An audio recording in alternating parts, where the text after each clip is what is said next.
Rest in peace, Road Warrior Animal. I just get out of the way. I did not know he was the stepfather of the Bella Twins or something. I think he started in the AWA or probably something before that.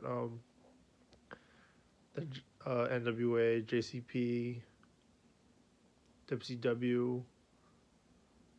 It was in like a 5-star match with like. I think they tried to do it again with TNA and Dusty and Jeff Jarrett. The matches in Japan were really good. Whenever the guy seen there was a Murder City. What they called? Doctor Death and Terry Gordy.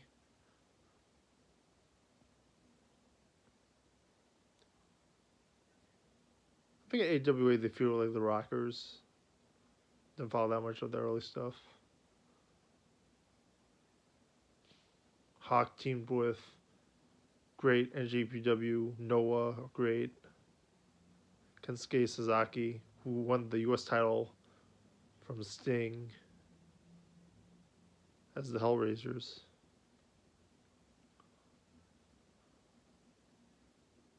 Before everyone was wondering, WCW had the Legion of Doom. I don't know the actual story. Maybe they just wanted to make a counter, like a equivalent of the Legion of Doom for Demolition. They wanted that kind of gimmick for WWF, and they made a lot of money. And then they had them feud with the Brainbusters, who were Tully and Arn from WCW, and the Rockers, the Hart Foundation, the British Bulldogs. That was a really key tag team, whatever. WrestleFest, the video game, made it seem like they were always facing Hogan, but that never happened.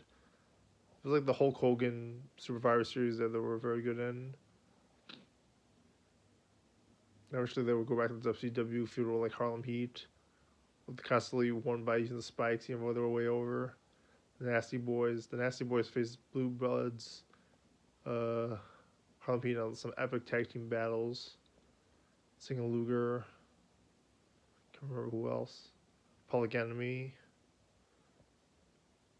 According to the Figure 4 Weekly newsletter from our article, they had to leave right before the Outsiders showed up because like they didn't want to spend the money on the Road Warriors, instead spend the money on the Outsiders. The rest is history. The Road Warriors won this great Survivor Series tag team match with Brett, the Hart Foundation, Stone Cold, Goldust, Ken Shamrock. The best matches of all time in WWF history, in my opinion. And in your house. I'm pretty sure Russo ruined their storyline with like the whole drinking storyline.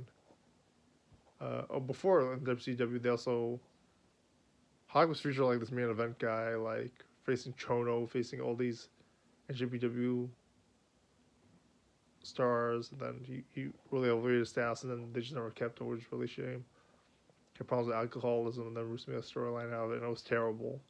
It was not heartfelt like AEW would do. Animal would show up as the Seventh Man of the Magnificent Seven, the purple suit. I never talked on the mic. Then WWE would ruin him more by having him like tag with like Matt Hardy. Um,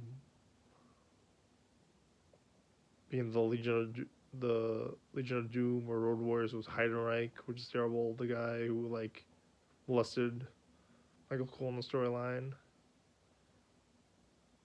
A whole bunch of terrible stuff like that. Showed up at TNA a couple times. They never made him tag team champs, unfortunately, because Hawk passed away soon after that. His brother Joe Laurinaitis, who you probably know as Johnny Ace, John Laurinaitis, who you probably know as Johnny Ace, is well-known terrible booker of WWF. He was a great tag team wrestler, but like Animal was. Has a 5-star matches against like Kenta Kobashi and tag team matches. Had the RKO, the Ace Cutter, EHP Ace Cutter, very tall guy. Had an 80s look with long hair.